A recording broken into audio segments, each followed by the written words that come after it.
Hi, I'm Staś, the host of Panglot World Languages podcast.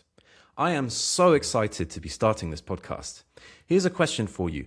How many languages are there in the world? Depending on who you ask, there are anywhere between 6,000 and 7,000 languages in the world. Here's another question. How many languages could you list the names of? Just the names.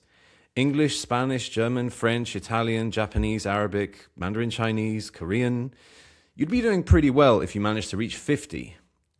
But if there are at least 6,000 languages in the world, that means that even if you listed 100, you'd only have 1/60th of the total. That's less than 2%. What that means is there is a huge wide world out there to explore. Have you ever even heard of Laz or Newa or Hokkien or Sedek or Tso or Kpelle or Latgalian?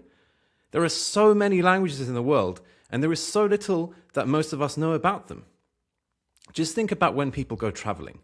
They see the local sights and eat local food, but how often do people find out about the worlds that live behind the languages spoken in the places they go? On this podcast, I will be speaking about one language per episode. Most episodes will be with a guest, although a few languages I might share on my own.